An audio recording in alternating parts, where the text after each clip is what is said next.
Hi, Gavin. Hi, Louie. We're here in my luxurious penthouse suite apartment. You turned the AC off less than a minute ago, and I am already dying. You're like turning into that puddle from Alex Mack. Yeah, like, I am the secret life. Yeah, of Alex Mack. Yeah. Well, welcome everyone to the Mixed Reviews. Hi, I'm Gavin. I'm Louie, and we are here to talk your faces off. Yeah. About. Well, what we do is we take an actor or director or film subject, and we dissect it. That was that dark? That was too dark. Creepy. That's too much. Gavin. Too much. You want to try it again? Yeah. We take an actor or a director or a film subject and we cut it open and take its guts out. Wow, that worse. There's the charm and energy that I love so much, and I expect every episode. Well, I just want you to know it's August, which means it's basically Halloween. So. Okay, I know this is like a bit that you do, but like truly it is too early.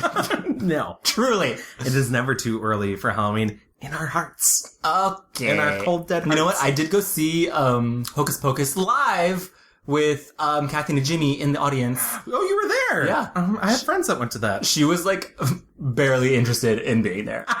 Like, she's excellent and great, but mostly she's like, listen, I'm an activist first and an actor second now, so whatever.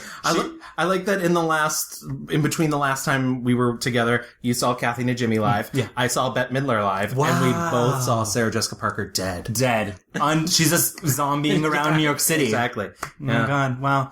What a life we lead. We live. Speaking of living and laughing and loving, last episode we talked about living icon and legend, Miss Cher herself. We asked you guys to go to our Twitter poll and vote on what your favorite Cher movie is, and I've got the results in my hands. Oh my goodness. Your pick, Mask, came in last place with 9%. Silkwood came at 18%. My pick, Come Down to the Five and Dime, Jimmy Dean, or whatever it's called, came in second with 23%, and a late surge brought Moonstruck to the top with 50% of the votes. All around, no wrong answers. You did no wrong answers. And let me tell you, I am not surprised. And honestly, like, Moonstruck deserves it. Yes. As I've said before on the show, oftentimes I will try and pick, first of all, I'll pick my favorite performance no matter what, but also I usually try and go the less obvious route because I want people to see these films that maybe they perhaps have not seen. Because you're like so like interesting and weird and kooky. Yeah. And just like all those things. You forgot handsome. Oh. Yeah. Did I forget? Let me tell you, that's why I host a podcast and not videocast. But I mean, I was happy to see the people that did like Mask, and I was actually really happy to see what a strong showing, Come Back to the Five and Dime, Jimmy Dean had. Yeah, same. Because I really liked that movie, and I didn't know so many people had seen it, so yeah, maybe I should have more faith in our audience. Maybe, yeah. Also, just a quick shout out, we have some people saying, no love for mermaids. We have lots of love for mermaids. Oh, yes, absolutely. I just didn't know which ones, like, was I going to really knock out Silkwood in favor of mermaids? Right. Probably not.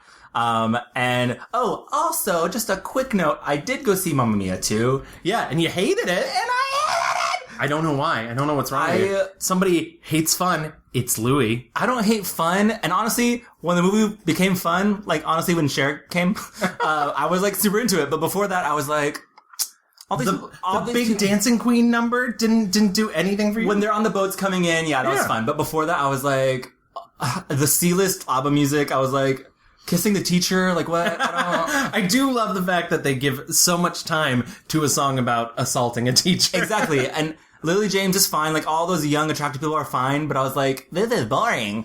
But anyway, I digress. Cher was the best part of that movie, and I'm not surprised. So...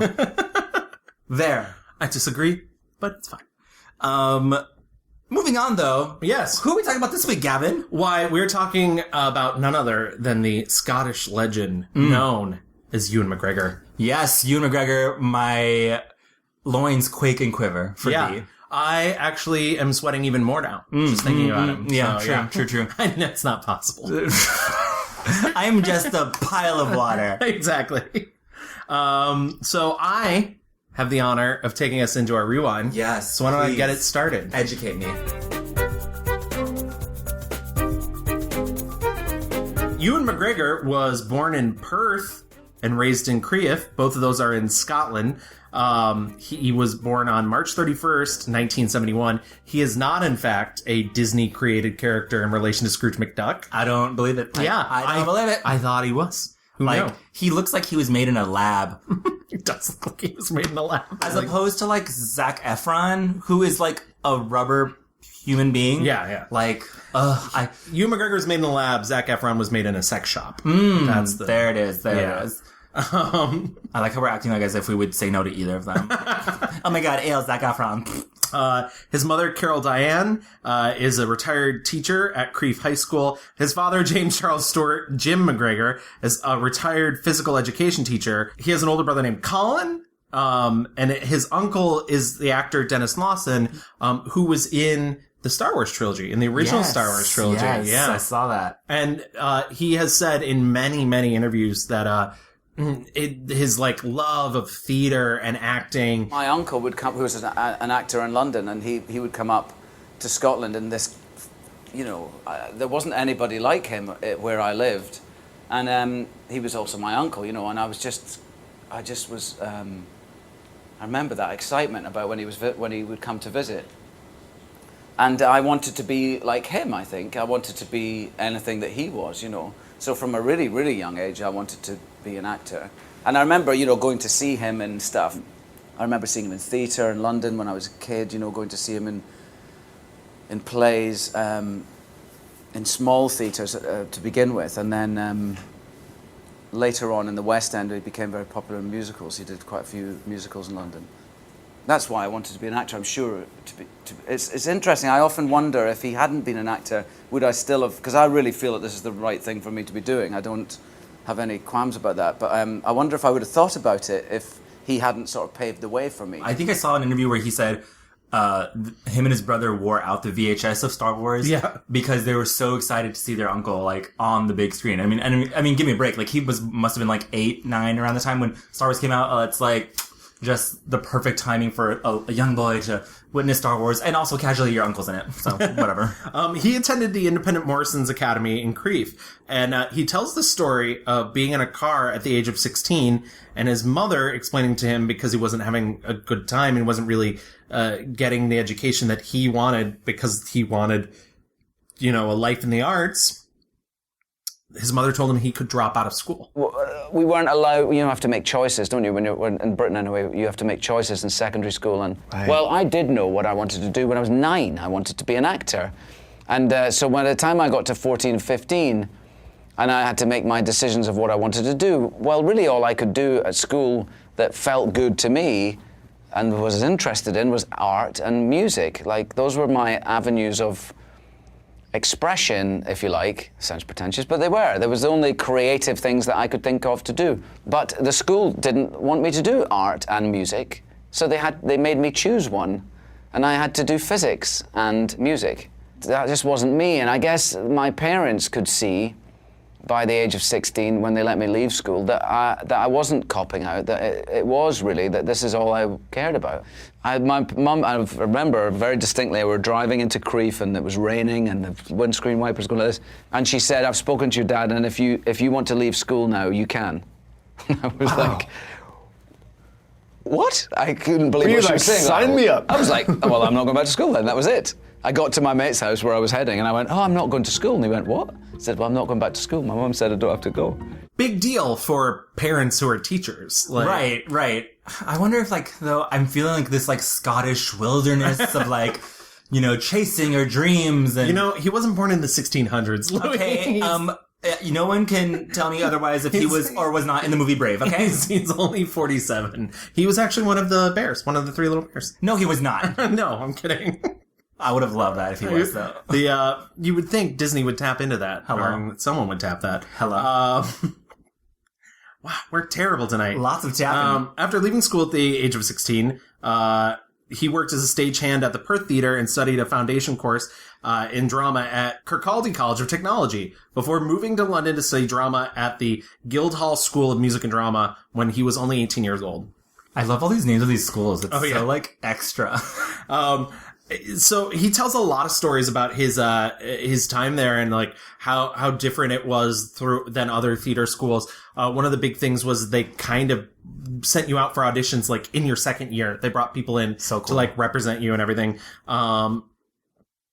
Prior to his graduation from Guildhall, he got his first big role. It's funny, he was up for both. He talks a bit about this. He was up for both a movie and this show. But he didn't get the movie and was super depressed. And then he got this 6-episode miniseries, Dennis Porter's, Channel 4 series, Lipstick on Your Collar. I was able to find some of this, but not anything real coherent, because, most people who know Dennis Porter, he's the guy who created The Singing Detective.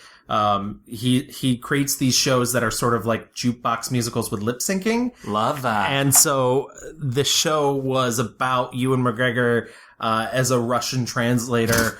He's a Britishman, but he works in an office translating Russian things, in the, in the 60s. And it's got a lot of, dubbed over lip syncing to songs. I found this one clip, and he even talks about it in interviews about having to do this take after take of singing Fats Domino's Blueberry Hill. So the camera's there, and as I start singing, I found my thrill, the camera pans away and up into the corner from a close-up to me to reveal the whole world, the whole set, and everybody in it, who all then start singing with me to I found my thrill. So we started that, and we did one take, and then we did another take, and then we did another take, and we did another take, and we did another take. My heart started racing. I was thinking, shit, I started losing my nerve, because we were doing 5 takes, 10 takes, 12 takes. And then Doogie, who had the presence of mind and the grace in his heart to come over to me, and he went, it's not you. And I went, what? He said, it's not you. It's the move. The crane move is quite difficult to get, and they're not getting it properly. Look, it's not you. And I didn't know it wasn't me. I just thought, it's me, I'm sweating, I can't do this. Shit, I've wanted to do this all my life, and I can't do it, in this moment. It was a nightmare. And it was so nice that he thought to do that. And I've always remembered that. And from there, like, his career, really started to take off. He did a BBC adaptation of Scarlet and Black with young Rachel Weisz. Casual. Yeah, exactly. And then he makes his film debut in 1994 in the movie Being Human with Robin Williams. He doesn't have a large role, but it's there. And then his next big break is the very next film he does, which actually starts sort of a collaboration between him and Danny Boyle, which is the film Shallow Grave in 1994, starring him and Christopher Eccleston. And it's great. I don't know if you I watched her. Oh, yeah. I like that movie a lot. Danny Boyle makes, like, really stylish movies. Yeah, well, Danny Boyle comes from a theater background. Ewan McGregor comes from a theater background. It sort of makes sense that they collaborate as well as they do together. He would rehearse for maybe a week or so. And he would, because he was a theater director, Danny, and so we would work on the text, and we would work on the text on our feet, and we would block it in a way. We'd be in a rehearsal room with maybe tape marks on the floor, like a theatrical rehearsal room, and it would be just him and us, the actors. And then when we were on set, the first thing that ever happened with a new scene is that he would clear everyone out, and we would have the set, he and the actors, on our own, with no sense of kind of pressure of time. But because we'd already blocked it, it didn't take us very long to knock through the scene again. And if maybe something to do with the light or the set had made a difference, so you would alter what you'd done in rehearsal room on the set. Because the very next film he does is another Danny Boyle film, one of his most famous films, really introduced him to the world stage, is Trainspotting. He plays an heroin addict, as one is wont to do. I mean, and what a great heroin addict he plays. Oh, yes. Goodness. He then goes on, 1998, he's cast as a romantic lead in this wonderful movie that I absolutely fucking love called Little Voice. It's so good.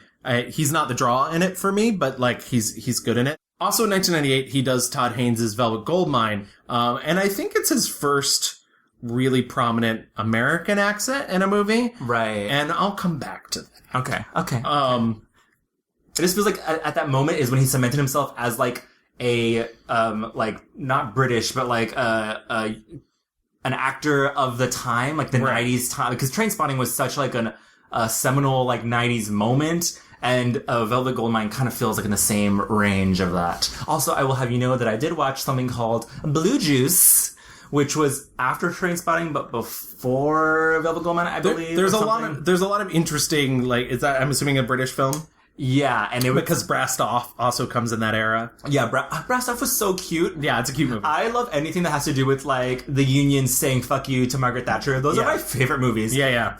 But yeah, Blue Juice is trash. Don't watch it.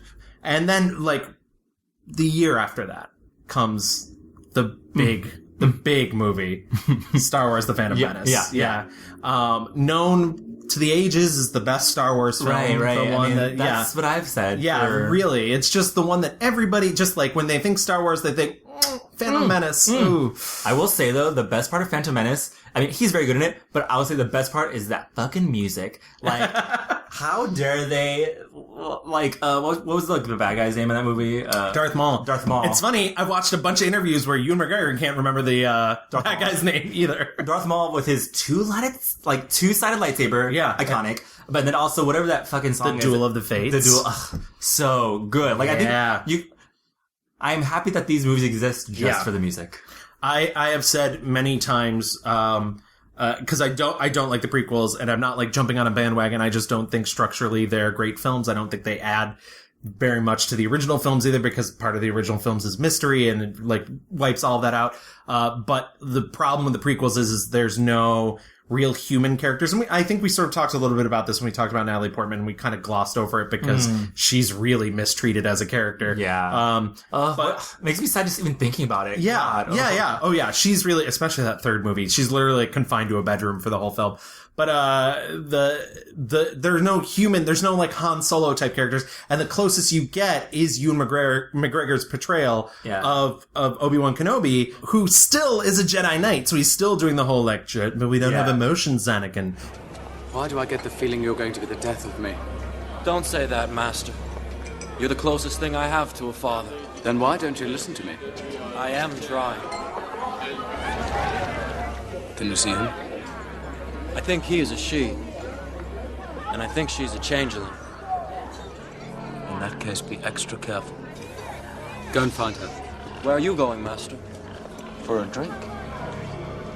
He's very good in it, but like he's talked a lot about how it was really difficult making those movies and how he necessarily didn't have like a great time making them. My favorite interview piece I've heard is he comes from a theater background. Everything's very real. Yeah. Nothing is real in Star Wars. I was walking around with George when I got the part in the studio where we shot up in north of London called Leavesden, where they ended up shooting all the Harry Potter films. And there was guy, he was showing me around the art department, and there was guys with chainsaws carving this huge submarine out of blocks of polystyrene, and there was a perspex bubble on the top that looked like where we might sit. And I, as we walked round, I said, "Will we go underwater?" and he went, "What?" I said, "Will we go under the water in it?" He went, "There's none of it real." And a little part of me died. Because the truth is, there is none of it real. You know what I mean? I think because he said these were the first movies that made that kids could watch. Right. And, just knowing how special Star Wars is to him and to kids are, so he was like, maybe I should stop talking shit about making these movies. So he's handcuffed to Star Wars from 99 to 2005. And in between those, he makes, in 2001, Moulin Rouge, which is a big success for him. 2003, he makes Down with Love, which is a personal favorite of mine. And in 2003, he also is in Big Fish. So it's not like he's doing small movies, but he does have smaller movies come out, during those periods. Cause he does this, smaller film called Young Adam with, Tilda Swinton, which is sort of, like slice of life kind of murder mystery.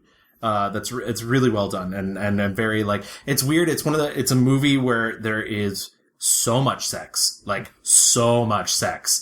like none of it is like, ooh, sex. It's like, oh yeah, sex is gross. Yeah, sex is kind of gross. Sex is definitely gross. I mean, if you're doing it right. Yeah, exactly. He's done animated work. He did Robots, and he did Valiant. Yes.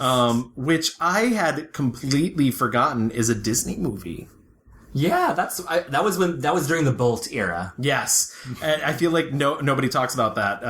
Nobody talks about Valiant enough, okay, guys? All you Disney faker fans.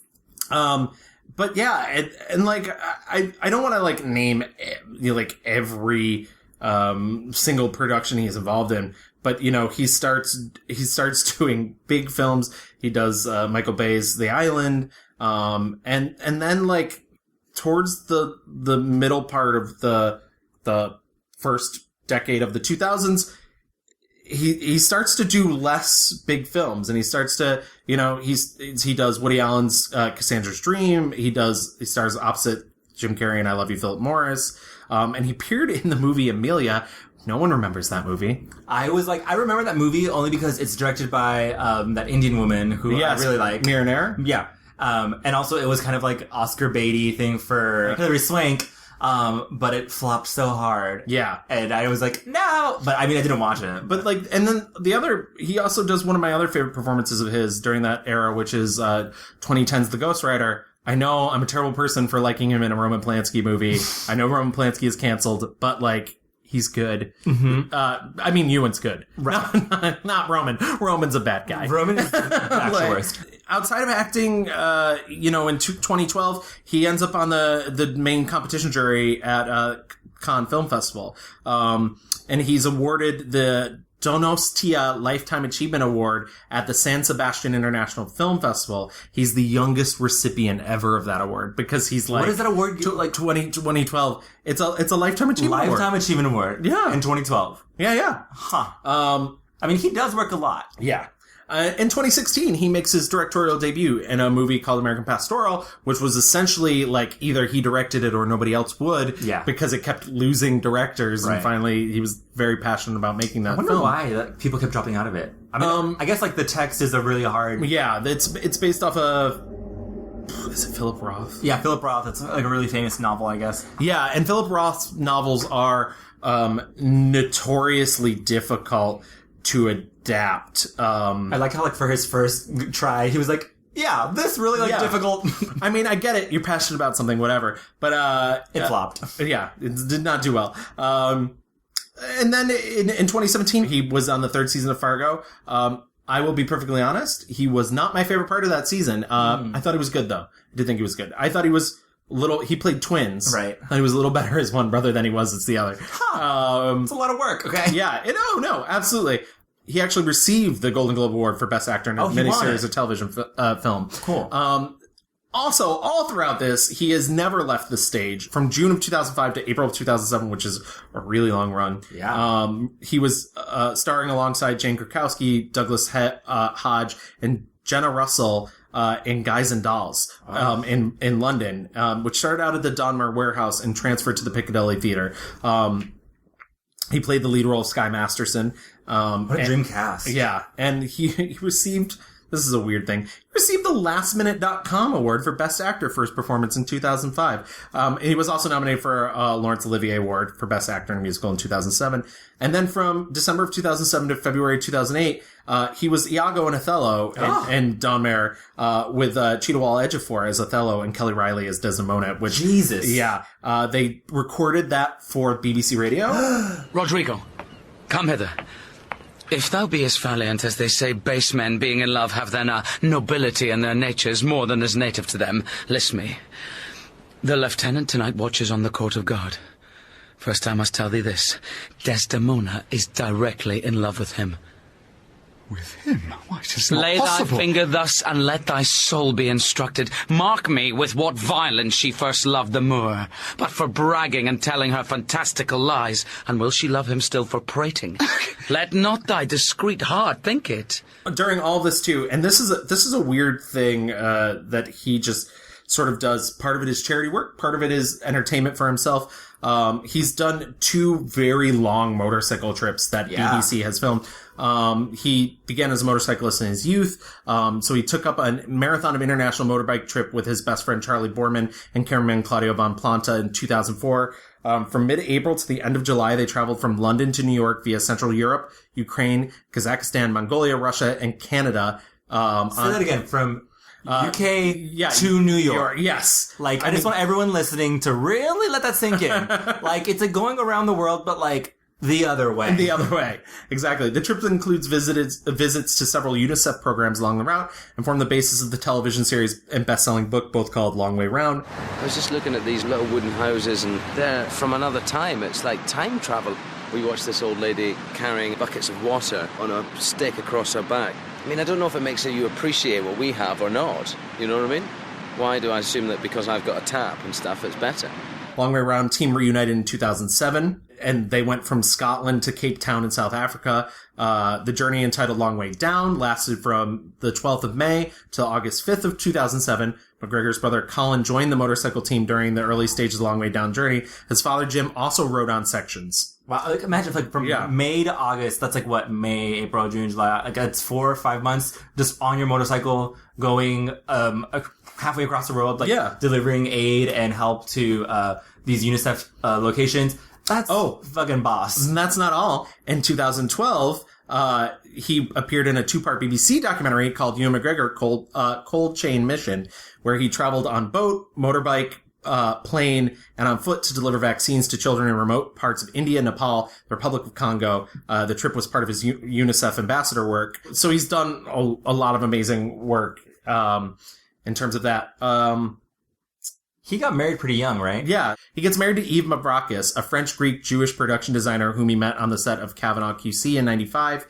Together they have 4 daughters. Amazing. Imagine daughters. 4 daughters and your dad, Ewan McGregor. Yeah. One of them's adopted from Mongolia. They live in Los Angeles, California. Right. But then they relocated to north of London. He's raised his daughter in the Jewish faith from his wife, and he's actually said that he's considers himself more Jewish than he does Christian nowadays. Wow. But as of May of last year, he separated from his wife and actually started dating Mary Elizabeth Winstead, whom he met on Fargo. And in January of this year, 2018, McGregor actually filed for divorce of his wife, citing irreconcilable differences. Wow, I did not know that. Yeah. And as I mentioned, charity works. The UNICEF, he's been a UNICEF ambassador for a very long time. He hosted the annual Hollywood Gala for the Go campaign in 2009 and 2010. And he works with the Children's Hospice Association in Scotland. And, you know, he gives a lot to charities, especially around UNICEF, especially having to do with getting medicine to children. And I don't know, I think that's commendable. And it's always nice, as we've mentioned before, to bring up the charity work that some of these actors do. Sure. I think he's one of the only actors we've done so far that has not been nominated for an Oscar. Yeah, I think that's kind of surprising in some ways because... some of the high-profile work that he does... Right. And some part, like, his movies that he's been in have been nominated for Oscars. Right. But he just never has been able to clinch a nom. He got nominated for a Golden Globe for Moulin Rouge. Yeah. And I think he won it because of the separation of the musical comedy and then, But when it came to the Oscars, he didn't even get a nomination, but Nicole Kidman did. Same thing that happened in The Impossible. Yeah. Naomi Watts got nominated for an Oscar. He didn't. In Beginners, Christopher Plummer got nominated for an Oscar. He didn't. So he's kind of always on the edge, surrounded by... In 2010, he was given, I'm not going to try and do this in French, but he's a Knight of the Order of the Arts and Letters in France. Cool. And he was appointed an officer in the Order of the British Empire in 2013. So, he's getting accolades, just not here in America. And also, just real quick before we move into anything else, he's mentioned in 2007, and I think to much surprise to everybody, that he'd given up alcohol. And he claimed that he'd been a functioning alcoholic for years. And I can see that. But and he said as of 2007, he'd not had a drink in 7 years. And then 2008, he actually had a cancerous mole removed from underneath his right eye, which I didn't know about. I didn't know that either. I did know about he had stopped drinking, and from the interviews I read, he basically was like, listen, they spent a year making Moulin Rouge, and he said it was so much fun, but that he was truly a wild monster person. Like, just going out all the time and getting shit-faced. And, I mean, he says, like, it was a lot of fun, but at the end of it was like, you could either give up work, give up your wife, or give up the booze, and the booze is the only thing that he was willing to give up, to continue being able to work at the level he was working at. And, like, good for him. He, made a decision that works for him, and he knows his body was telling him stuff, and he listened. Are you never tempted now? No. You're not? So I'm too happy without it. Really, really. I don't notice it now. It's funny. It's a concept that's difficult to grasp unless you're living it. And it's just my life. I don't drink and I don't miss it. I don't walk around as a guy going, oh my God, I really would like to have a drink, but I mustn't. I just don't drink. I don't want to. I don't miss it. Speaking of his body, he's a person who's very aware of his body. Yes. I do want to say, I tweeted something out earlier this week that I felt bad for after doing more research on him. Ewan McGregor is not afraid to show off his Ewan McGregor in films. His junk. Yeah, his junk. In the early part of his career, he did a lot of nudity. I mentioned Young Adam, Velvet Goldmine, The Pillow Book, and I'm trying to think of the fourth one, but there's 4 films.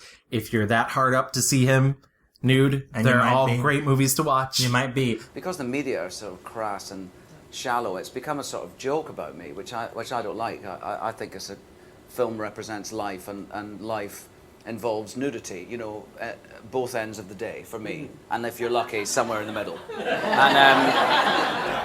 And so if films really truly represent life, why on earth would we not have naked people in movies? I mean, it's just... And also at that point when I started in the early 90s, we were coming out of that, girls were always having to show their boobs in movies, and it's changed, thankfully. But at that point, I really felt that, fuck it, why should... We never see men, we never see... Yeah.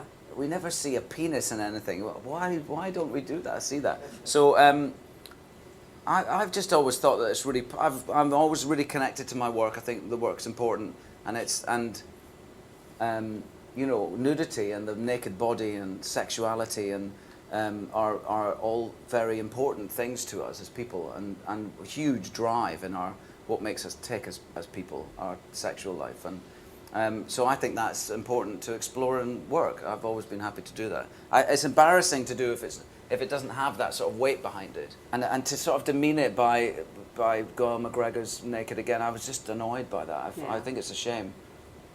But whereas violence and bloodshed, and that doesn't upset anybody. I mean, that really, I don't want to see someone's intestines. That upsets me. But if I see someone's penis, that's fine. I don't care, I don't want to see guts and decapitation, but I'm quite happy to watch someone have sex. He's had, on average, 4 movies out every year since, 96 or something crazy. Yeah. And it's a good time to remind everybody, he's 47. Yeah. So, he's very prolific. Yeah, he has still a lot to go. Yeah.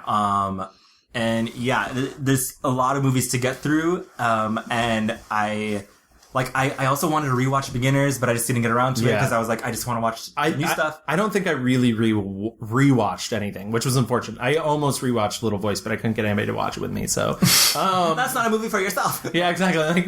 Watch this thing I like. I did rewatch I Love You, Philip Morris, just because I was like, I know I'm going to enjoy that. We've now twice done people to rewatch it, and I've not had the urge to rewatch it, so I just think I don't like that movie. I like it a lot. That's fine. But I think it's just because it's Texas nonsense and shenanigans.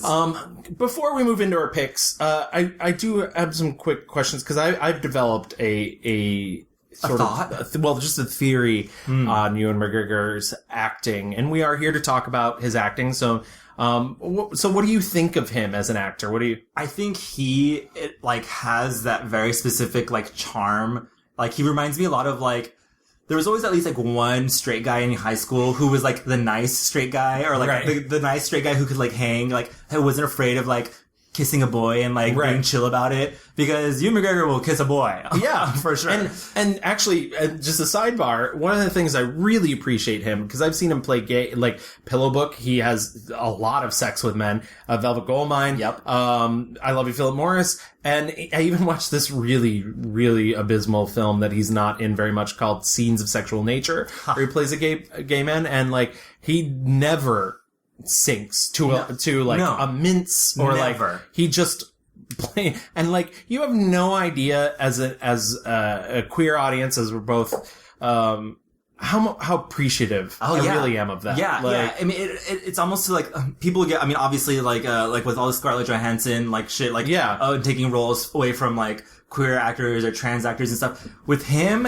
it feels like he's playing with such respect. Yeah, it doesn't bother me for whatever reason. Beyond that, I think he is that special type of character who, like, when it's time to play charming, like in Down with Love. Oh my god, his smile. Brilliance. But also, like, when it's time for him to play, like, maybe a little more dastardly or plain evil, there's something unsettling. Who do we talk about? Oh, it's unsettling. Oh, Stanley Tucci. Yeah. Has the same thing. It's unsettling when they're playing against type, and it's so good. So, what I agree with everything you said, and actually I'm glad, like, I really kind of like the comparison the straight guy can hang.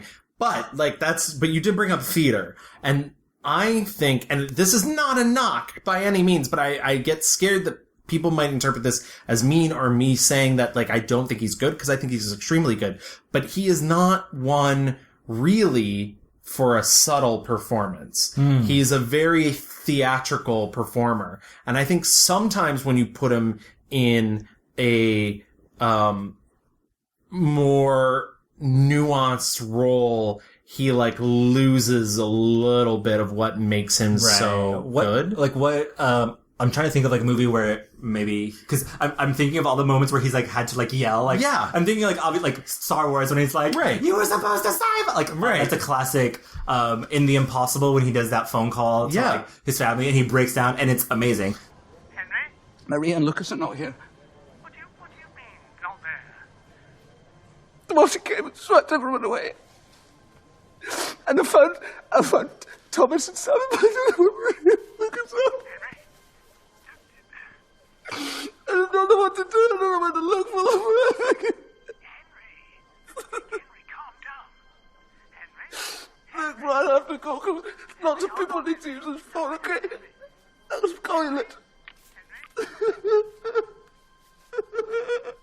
And like those are all good, and those are great examples. But I still feel like there's like a slight bigness to them. Like even in Young Adam, which is a very dour movie, he plays everything. There's a scene where towards the beginning, and I don't want to give too much away about that movie because that movie is really interesting in the way it unfolds. But they find a dead body at the beginning of the movie, right? And he starts one of the first scenes. He like starts like trying to figure out maybe what happened to this dead body, and like he starts rambling off how she could have died.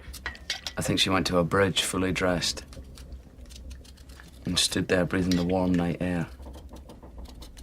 And she took off her jacket and folded it neatly on the ground. And then she unbuttoned her blouse. And then undid her brassiere. Let it drop down on top of the other clothes. And then she'd unroll her stockings and hold them out so that they blew in the breeze like pennants before she let them float off into the night.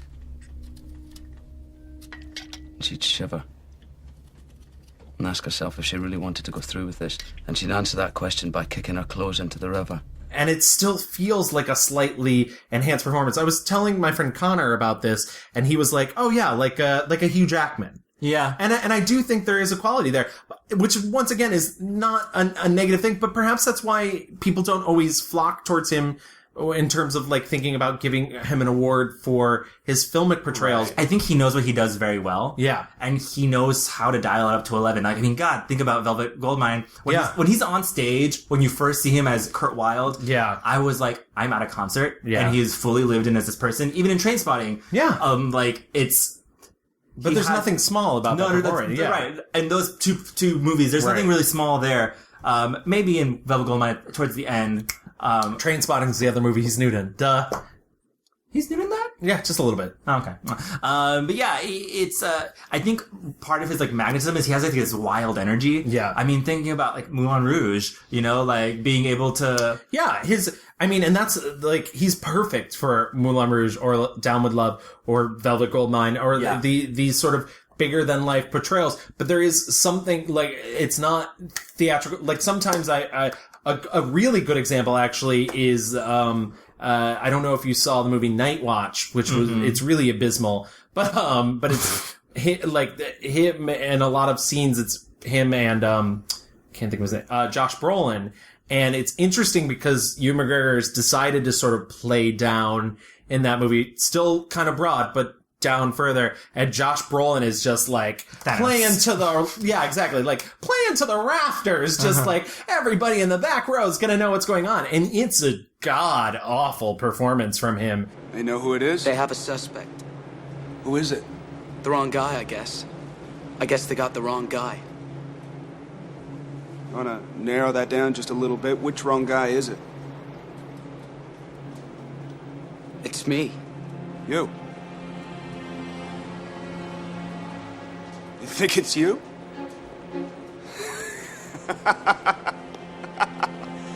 Oh, boy. Boy, they got the wrong guy. And it's interesting to watch that Ewan McGregor still has that sort of like theatrical brightness to him, but he can sort of pull it in. But it still didn't, maybe nuance isn't the right word, but it's never small. Yeah, and the more I think about it, you're right, but I wonder if it's just because he's a fucking star. Yeah, it could be. He does have that quality. He shines too bright. And he shall not apologize. Well, for that, then I say, why don't we move into our 5-star reviews? Okay, 5-star reviews coming up, hot and fresh. I'm gonna go first because I'm just gonna. Because it's your apartment. Because it's my apartment and I'm melting. No, it's like, listen, I watched all these movies and I was like, oh wow, blah, blah, blah. But literally, it just doesn't fucking matter because the answer is Moulin Rouge, okay? Like, that, when I first saw that movie, it was at that moment where I knew, I am a gay man. And I love life. Life, liberty, pursuit of happiness, or what's that's the American dream. Right. Beauty, truth, and love. Hello. Yeah. Moulin Rouge. I mean, how much do we need to talk about Moulin Rouge? You know, it came out in 2001. Baz Luhrmann, Nicole Kidman, Elephant Love Song medley. Like, I fully went to the Alamo Drafthouse to watch a sing along. How did that go? It was amazing. Like I mentioned earlier, Variety released a actors on actors interview with Nicole Kidman and Ewan McGregor, and they like caught up. Literally, Moulin Rouge came out like 17 years ago, which is no, shut up, horrifying. Yeah. There is literally now a Broadway musical coming to Broadway. Yes, which has been playing Boston, and I know several people who've seen it, including my friend Joe Reed, who listens to this show. Hi, Joe. Hi, Joe.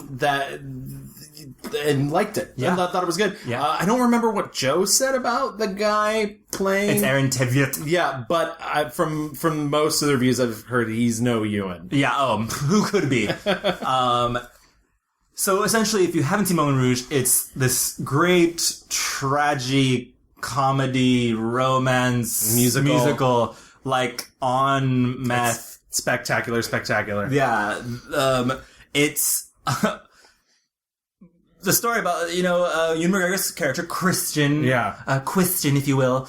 And he is a writer, and he moves to Paris to become part of the Bohemian Revolution, to follow truth, beauty, love.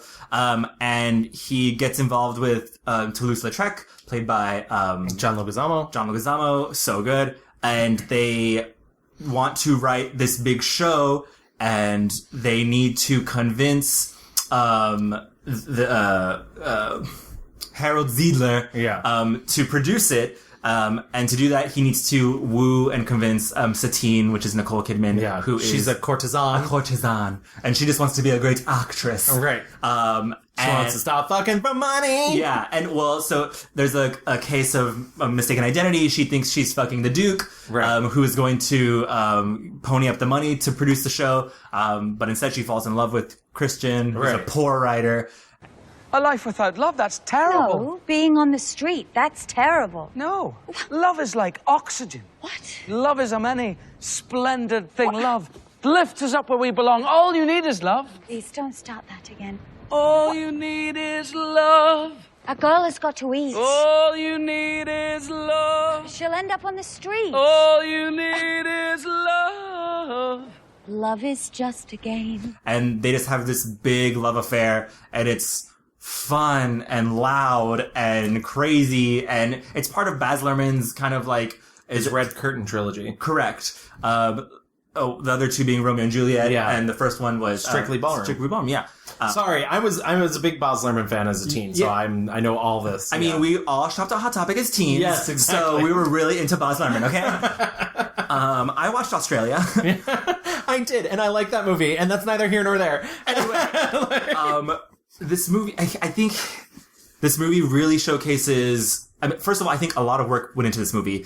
Him and Nicole said that they worked a year on this movie. They did 2 weeks of workshopping, went away for a while, came back, workshopped it more, learned all their singing and dancing that ended up getting cut from the film anyway. Songs that ended up getting cut from the film. Ewan McGregor talks in one interview that he had decided that at the end he should sing I Can't Live If Living is Without You. And they even recorded it. And then they were like, no, this is too cheesy. So I mean, the whole movie is just like overload. Like I've heard critiques of the movie that it's just like lots of cuts and high energy. It like is too much overload. Yeah. But I fucking love it. It is a truly fantasia and feast for your senses. It's funny. That movie has had like I feel like as I've gotten older, a weird sort of reappraisal from people. I feel like we've moved back to where it's, especially with the musical coming out, like, with the stage show, the pendulum has swung back towards favorable, but for years and years and years. Yeah. I had friends when I told them that we were doing Ewan McGregor, they were like, oh, you guys aren't going to talk about Moulin Rouge, are you? We absolutely are. And like, I actually like Moulin Rouge, so I don't know. I haven't watched it in a really long time. I might find it nauseating now, but like, I don't know. There's something very special about 18-year-old Gavin, because that's when it came out for me. Mm-hmm. And like, I skipped school to go see it. I was obsessed. So like, the movie, I think the movie is totally worthy of obsession because it is a brilliant mashup of like modern sensibilities with like old time, just like the yearning for love and beauty. Yeah. And it's just a wonder to behold. Yeah. There's a lot of like crazy. It's very kinetic. Like you genuinely wonder how an editor achieved the sort of like speed and accuracy. It's sort of funny. In watching The Island, I felt like I was watching the exact opposite because I began to think that Michael Bay doesn't know how images connect to each other. And like, that's one of the things that like, as frantic as Moulin Rouge seems, it's like masterly plotted in the way that, I mean, I'm an editor, that's my trade. So like, when I look at that, like, I don't know, I can see how the pieces fit together. And I think that's, I don't know. And it's not even just like the moving picture, but like the sound editing on it. Like, yeah, absolutely. I mean, there's a lot of like gags and whistles and things that go on. I will also say, I think Ewan is very funny in the movie. But on the opposite end, he is able to tap into that theatrical sadness and tragedy.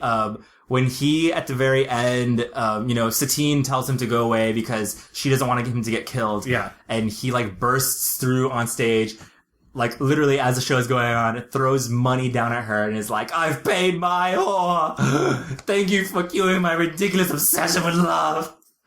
I, as a teenager, line reading, fully bawling my face off. Like, I did not rewatch this movie because I have fully watched it 50 times. Yeah. I could, like... Louie, are you gay? Very. Last time I watched it with my good friend Shaddy, and I didn't even know that I was doing this. I was doing, like, the breaths that Nicole Kidman does, like, perfectly in sync because it's just so intrinsically... This year at your birthday, just to give a special shout out to you. Oh my God, you're right. We were like shouting the Elephant Love Medley. Literally, the entire bar. Like, we had climbed up onto it. Yeah. Fully screaming out. Yeah. It was a good birthday. I mean, you only turned 30 once. Yeah, exactly. But anyway, enough of Moulin Rouge. Gavin, please, tell me what you've chosen. I want to go with his other, musical that I love so much, which is Velvet Goldmine. Oh, cool. And Velvet Goldmine is, Todd Haynes' film, which is, it's a sort of fake autobiography of David Bowie. Right. Mixed with Citizen Kane. There's some shots directly out of Citizen Kane, but it's essentially about this glam rock sort of punker. Starts out as a mod character named Brian Slade, who's the David Bowie sort of stand-in, and this movie like played by Matthew Rhys, right? Yeah, or Jonathan Rhys Meyers. Why did I fucking say Michael? I don't know. Okay, it's fine. Played by Jonathan Rhys-Meyers, and it sort of follows his career. It's like the rise and fall, sort of as you would for Ziggy Stardust, as you will. But the main storyline is actually Christian Bale playing a journalist named Arthur Stewart, who is trying to track down Brian Slade, who disappeared after faking his death on stage. He plotted a fake murder on himself. To sort of kill off this character he'd created for himself. It's very dramatic. And terribly. And in the process of doing this, he starts interviewing people that were connected to Brian Slade, including his ex-wife, Mandy Slade, played by Toni Collette, and his ex-lover, Kurt Wilde, played by Ewan McGregor, who is effectively, if you were to do the David Bowie story, he's a combination of Lou Reed and Iggy Pop. He looks a lot like Iggy Pop, but he's really sort of fulfilling the Lou Reed. He also, portion. though, looks a lot like Kurt Cobain. Oh, at the fucking end of the movie, he looks exactly like Kurt Cobain, and it kills me that he never got a chance to play him because now he's too old. Right. Unless you're doing a fucking Somewhere Beyond the Sea thing. Right. It's not. I think I read somewhere that Courtney Love was also being like, what the fuck? Why you guys are that is Kurt Cobain. Right. I mean, it's not, but also yeah, he looks exactly like him, and his name is Kurt, but yeah. And then also the movie has all these, besides Citizen Kane as a focal point and David Bowie as a focal point, it also has all these Oscar Wilde things, beautiful Oscar Wilde quotes. It's very dreamy. The whole movie moves kind of like a dream. It's very frank about its sexuality. Kurt Wilde is a very sexually active. He basically fucks anything that moves. Yeah, he's free. Yeah. I mean, it's wild because it's set up when he goes to America, they're like, who do you want to meet? And he's like, Kurt Wilde. Yeah. And when he sees Kurt Wilde, it's he is that American crazy, whip his dick out on stage. On his stage. It's funny, I told you this when we first picked Ewan McGregor. Todd Haynes said in an interview that he all he asked Ewan to do was to moon the audience. Right. And then he did that, and he was like, great, keep it in the film. Right. And it's just really beautiful. And you really believe that there was love between Brian Slade in so much that Brian Slade could give love to somebody that was not himself, right. Which is probably why supposedly David Bowie really hated this movie and refused to see it and was but I almost feel like that's part of the Citizen Kane sort of the William Randolph Hearst right. The myth of the film. But yeah, so Kurt Wilde was his lover. It's this disastrous love affair leads, they set out to change the world. They end up only changing themselves. Look, man, I don't know who you've been talking to or what you're after here, but... What? Listen, a real artist creates beautiful things and puts nothing of his own life into them, okay? Is that what you did? No. We set out to change the world. Ended up just changing ourselves. What's wrong with that? Nothing. If you don't look at the world. It's labyrinthian at points, it just all over the place. It's so stylish. There's a lot of magical realism. Yeah. Glitter everywhere, all the time. Everywhere. It also just made me think man, rock stars used to be so fucking fun. Right. I just think it's really beautiful and totally that was probably because it came out just a little before Moulin Rouge, probably my Moulin, watching that and being boys.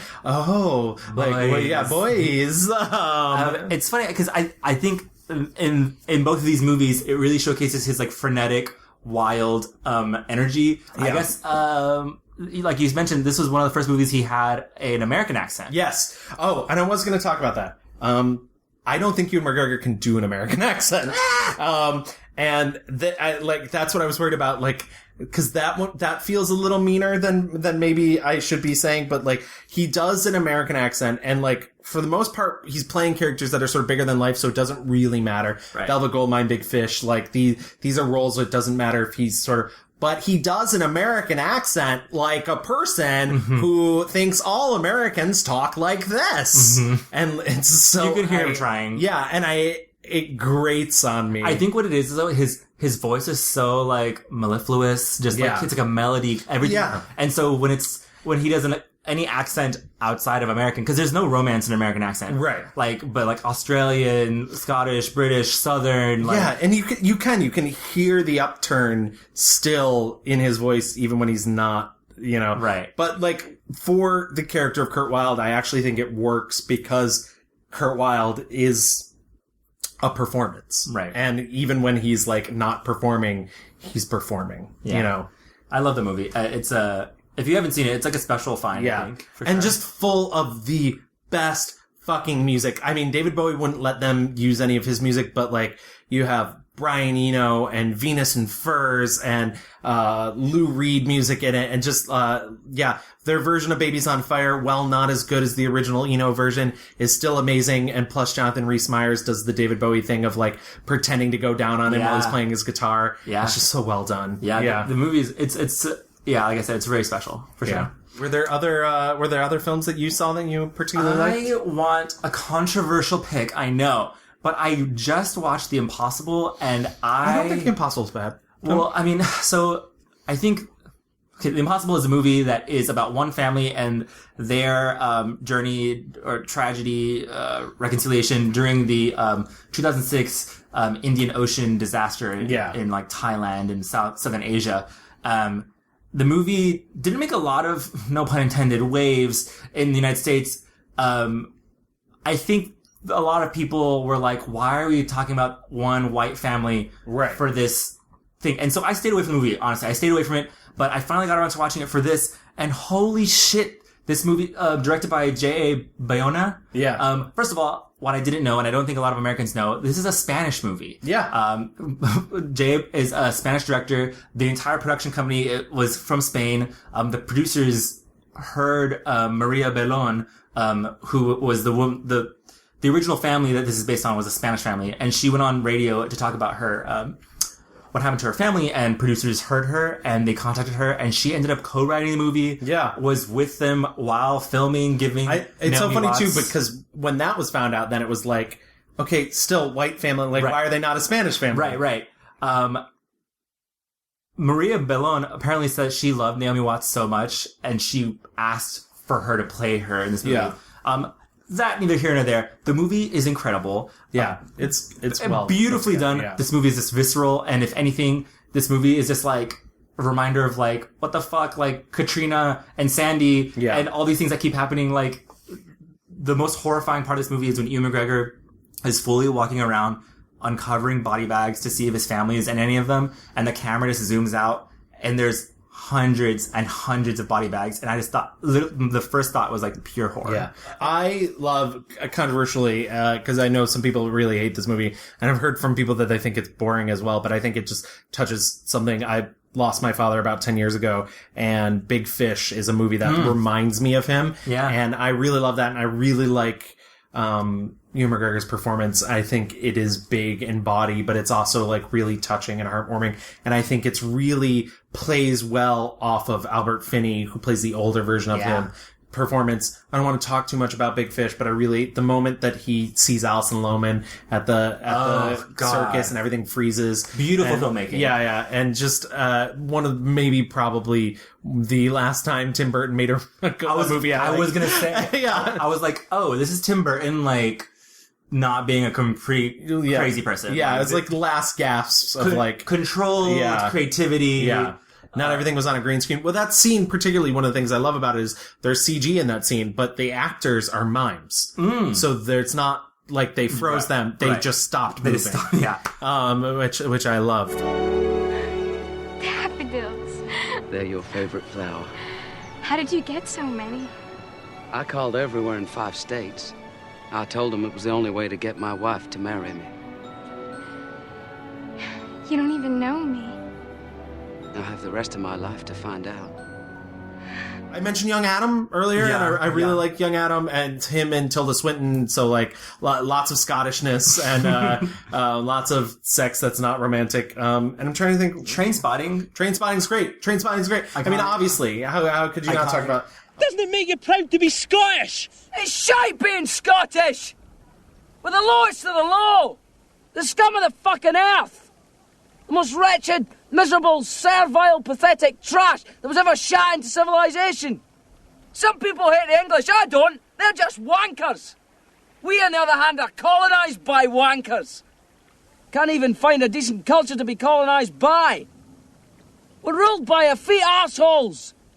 It's a shite state of affairs to be in, Tommy, and all the fresh air in the world won't make any fucking difference. And then another movie that The Pillow Book, which I mentioned earlier, also great. There are so many publishers in the world. Why worry about this one? I have my reasons. I suspect it's because he rejected you so swiftly, and few people, if any, have ever done that. Perhaps. But if you're so determined to be published by him, the publisher who rejects you and who loves me, then I have a plan. And another movie that I saw today, actually, one of the last movies I watched, which is not a great movie, but a really good piece for him, which is The Last Days in the Desert, in which he plays both Jesus and Satan. Right. That's one of the movies that I wanted to watch. So it's small, it's short, it's like an hour and a half, and like it's nice, but like the plot feels a little bit like Jesus' marriage counselor, which I thought was a weird choice, but whatever. But yeah. So I guess that brings us to our 1-star reviews. Yes. There was one far and away movie that I just was like, holy shit, this is garbage. And that is Eye of the Beholder. Oh. I've not seen that in years, but I have seen it. And this is a 1999 mystery thriller film, but what I like to call like my least favorite genre of movie. It's like the sexy cyber thriller. Yes. So there's always like, and these were very popular in like the late 90s, early 2000s, where like, ooh, the internet, crazy, sexy, and like honestly, everyone was just trying to be the Matrix, and they were not. This is prior to the Matrix, I think. So. Oh, is it? Yeah. Well, then the Matrix stands on these shoulders. Eye of the Beholder, also starring Ashley Judd, which honestly, I saw this movie and now I'm seeing in these Me Too eyes, this movie is trash because for a lot of it, Ashley Judd is getting naked for no reason. Yeah. And her character is trash. And there's a lot of shots of her in the tub, just like kind of luxuriating for no reason. And all this is like, and she's also in the rain a lot for no reason. I've said this for years. We did not treat Ashley Judd well enough. Absolutely not. He plays Steven Wilson. He's like some sort of FBI dude. Like his code name is the Eye.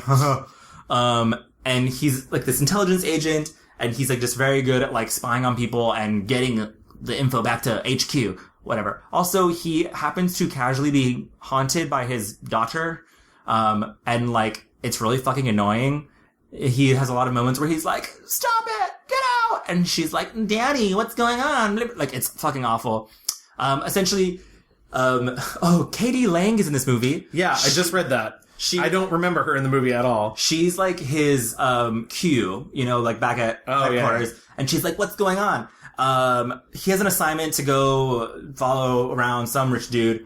So he does. Turns out Ashley Judd kills him while he's watching, but for some reason, he's just so magnetically attracted to Ashley Judd, he just decides to follow her, and he literally follows her around the country for a long time. Like, he has different hair as the movie goes on, so that signals to me that it's been years. Ashley Judd, like, ends up, for some reason, she's crying a lot, and, you know, she ends up marrying, like, a blind guy. Ewan McGregor, who's still stalking her, is like, no! And so he, like, gets him killed, essentially, and follows her to Alaska. It is the most batshit crazy movie, and I don't even know if there's anything resembling a plot that makes sense here. He is not good. Ashley Judd is treated like shit. The mystery haunted daughter, I don't know what that was there for. It doesn't really happen, like, the second half of the movie. This one's my daughter, I think. She was an embassy kid and was relocated or dislocated, is I think the word that they used, every 10 months. I simply came home one day and she wasn't there anymore. And 7 years later, I stopped looking for her. thing that gets me the most is that she had no choice. She simply woke up one morning and didn't have a father anymore. So I'm just a daddy who lost his little girl. And I guess you're a little girl who lost a daddy.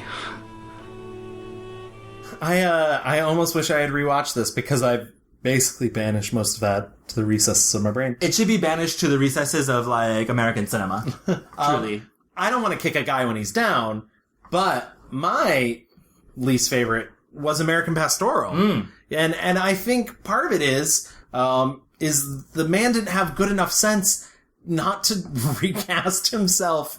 It's just not a role he was capable of. He's too, for all of the, like, he's the correct age in reality to play the role.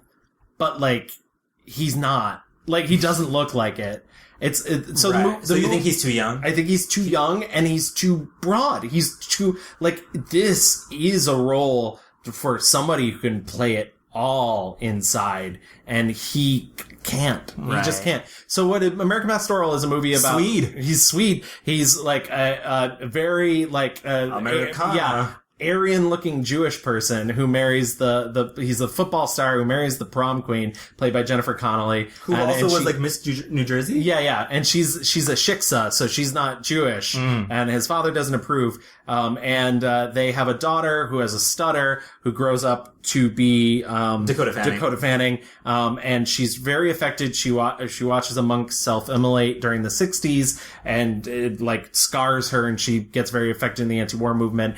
And her father tells her one day, like, he doesn't want her protesting far. Why doesn't she protest at home? And so she blows up a local post office, and goes on the run, and he spends the rest of his life trying to find her. Yep. And, like, it's the trials and tribulations of that. On top of that, there's a wraparound story with David Strathairn, who is back home for his 40th, the story is told through that lens. Right. And whatever happened to the Swede? Right. Well, that's the weird part, right? So David Strathairn is, like, in this town for his 40th high school reunion, and like, the Swede wasn't even in his class. He was the older brother of a friend of his that's in the class. Right.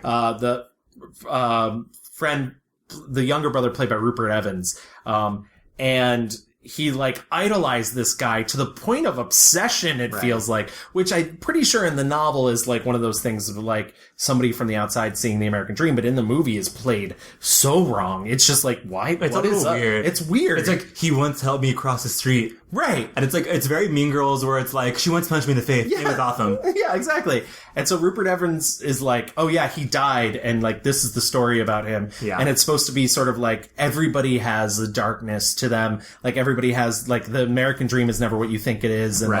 And but, like, what makes the choices of all that even worse is that, like, you have David Strathairn, who is a person in his 70s, up against Rupert Evans in terrible old age makeup, and it's just like, cast somebody else to play older Rupert Evans. Like, why would you do this? Especially since Rupert Evans is so baby-faced. They did this, I mean, at the end of the movie, they show Ewan McGregor in old age. Yeah. And it's not good either. And, like, I think what bothered me the most, I mean, it's a bad adaptation of what I've heard is a very good novel. But, like, I think what hurts it more is the emotional core there is missing, and there's scenes between him and Dakota Fanning, because he does, spoiler alert, he does run into her a couple times as she's older, and it's very emotional, but it's like I don't know, like her, whatever direction he was giving her doesn't work, and what he's giving himself is so big. You want to protest the war?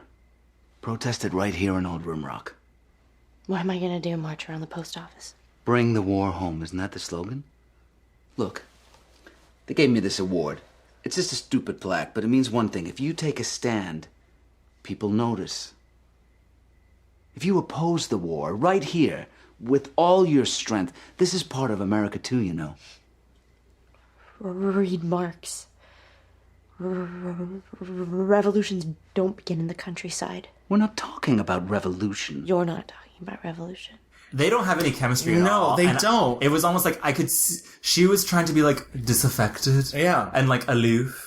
And she's giving nothing to him. Right. And meanwhile, he's like throwing everything but the kitchen sink out there. And that's the thing. He is so big. And it is a performance that calls for subtlety. And to make matters worse is that he's the one calling the shots. Yeah. And he couldn't convince himself to be subtle enough to portray this like American dream. And once again, the accent's a problem. And I feel bad like going after him for that, but like, just like, I'm an American citizen. Like, just like, oh, stop. I will say Jennifer Connelly was very good. Oh, Jennifer Connelly is never bad.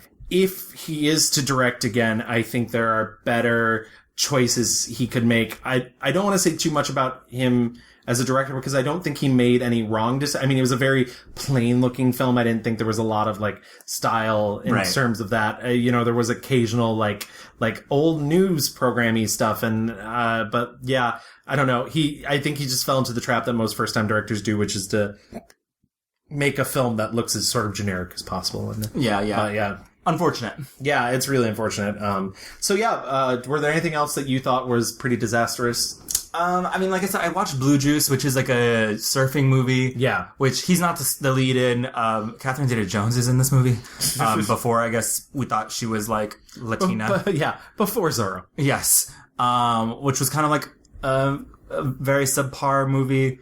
What else? I mentioned Night Watch, which is a really just nasty piece of work and just not a good movie. But he's not the worst thing in it. So I did watch The Island, and I don't think it's his worst performance.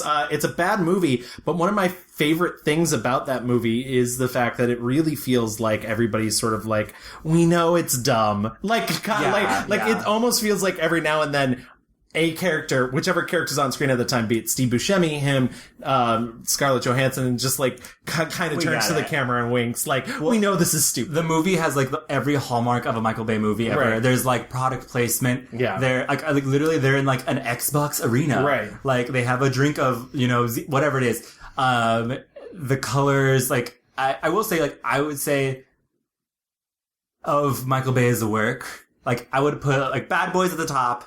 And then I'd put The Island. What? The Rock or Armageddon? Like the actual good movies? The actual good movies?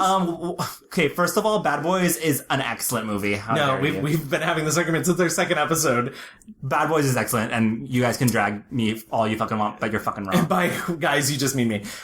So Louie, let's quick before we move on to our fast forward, let's do our mixed reviews review. Okay.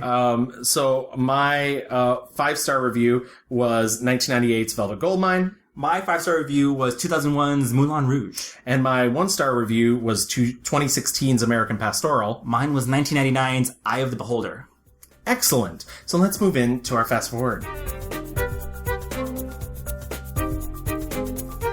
So we're talking about Ewan because he has Christopher Robin out in theaters now. I didn't watch it. I'm assuming you didn't get to go watch it. I didn't watch it, but I have very specific reasons for not watching it. So I was like, oh yeah, we'll do Ewan McGregor. And like, I like Winnie the Pooh. Like that. Yeah. And then I was like, oh, it's directed by Mark Forrester, who's one of my least favorite directors currently working. What's his deal?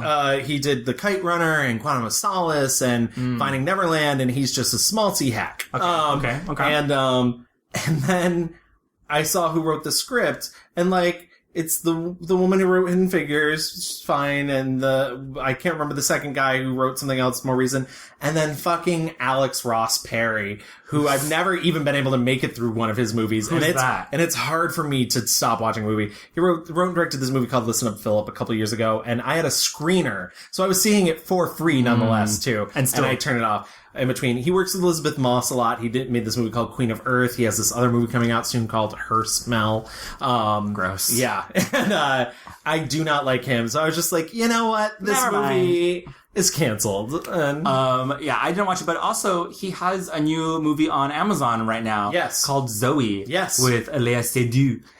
You know who else is co-starring in it?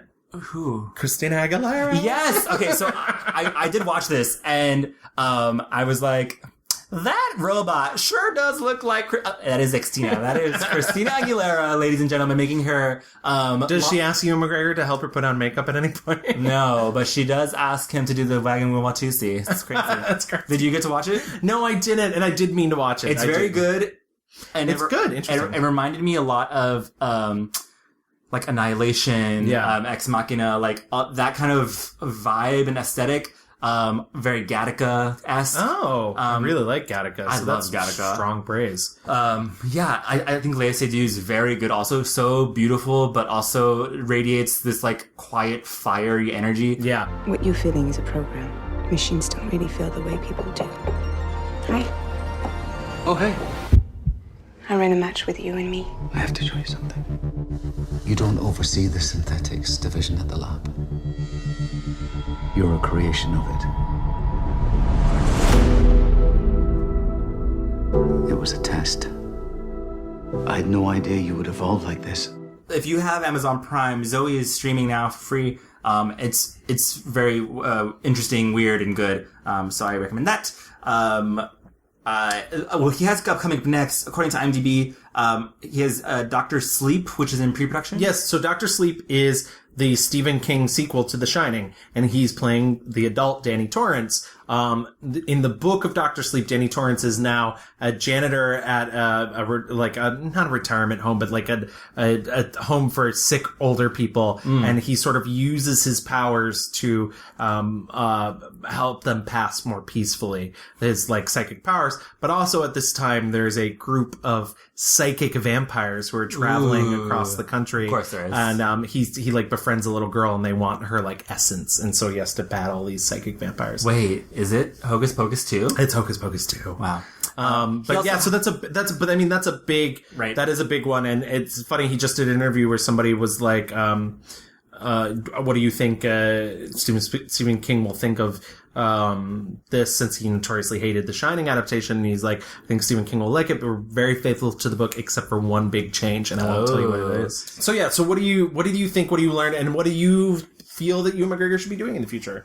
I mean, so the one thing I learned about Ewan McGregor is that he is such a confident actor. Yeah. He's given lots of interviews where he says, you know, when he was doing Trainspotting and Shallow Grave, or even like before that, like trying to get work, he was like, I had no doubt in my mind. I thought I was the shit. Right. And everything I was going to do was going to be amazing. And you could not tell me otherwise. And I think even with his flops, he's talked about American Pastoral. So how he was like, yeah, it's disappointing no one saw it.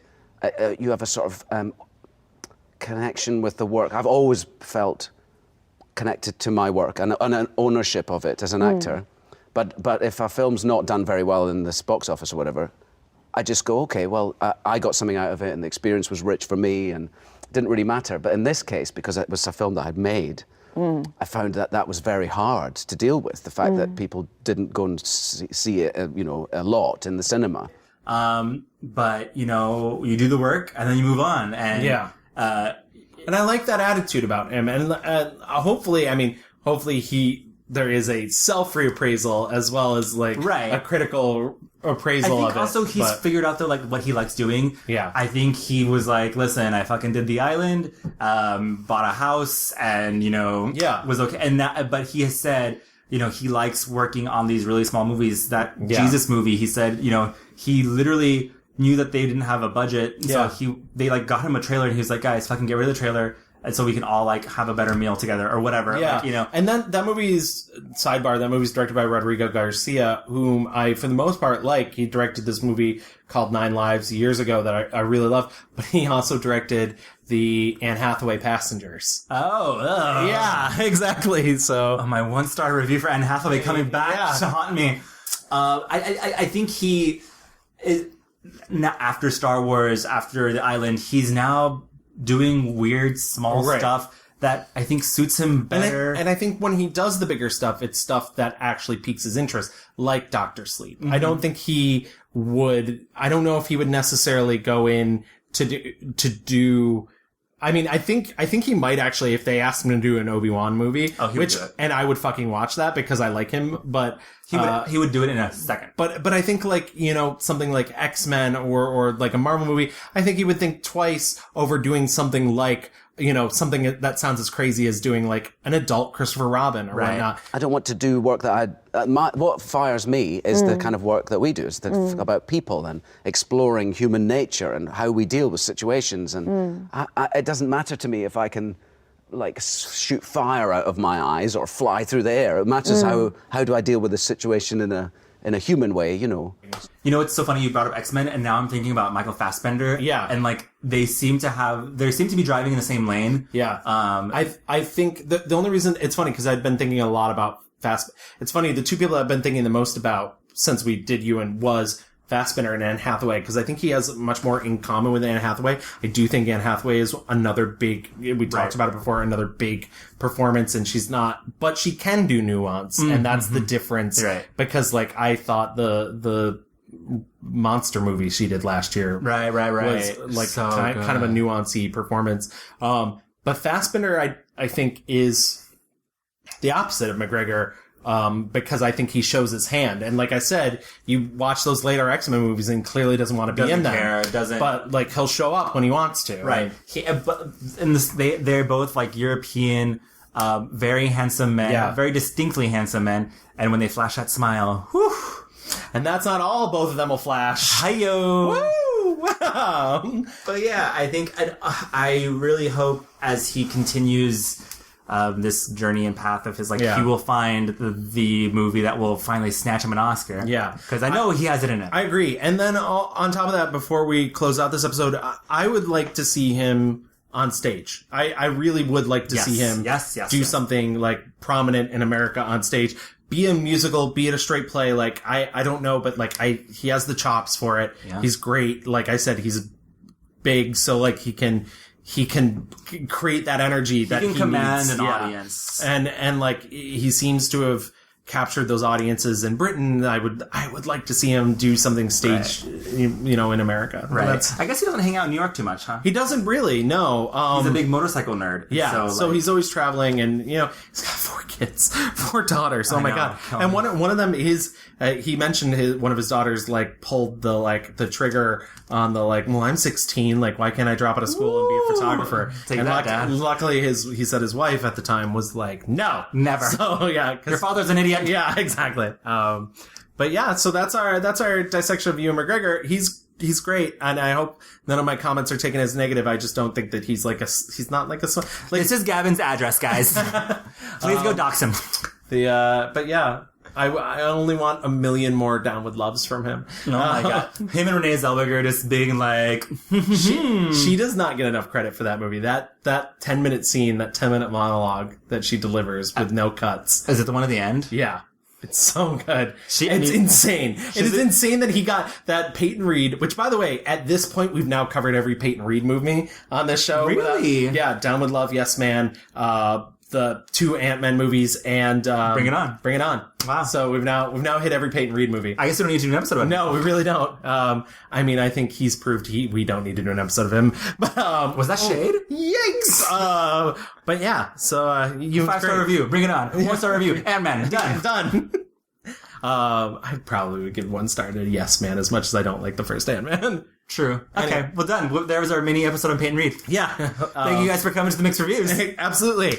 If you want to find us online, you can find us at Twitter at The Mixed Reviews. We're also on Facebook. You can just type in The Mixed Reviews. There we are. You can email us at reviewsmixed@gmail.com. And you can also just find us on all your favorite podcast player station things. We're on Stitcher, iTunes, Spotify, Google Play Music, and iHeartMedia, and just anywhere. And if you listen to us on Apple Podcasts or Stitcher, we would love if you would leave us a rating and review, because it lets other people find us as well. And as much as we like you guys, like we want to meet other people. people, too. I think I have a really fun idea for our audience. Instead of doing a Twitter poll about what your favorite performance is, we're going to do a Twitter poll about what your favorite performance of Ewan McGregor in Moulin Rouge is. Okay? Like, is it Elephant Love Medley? Is it him just looking really sad during Roxanne? I do want to mention real quick, by the way,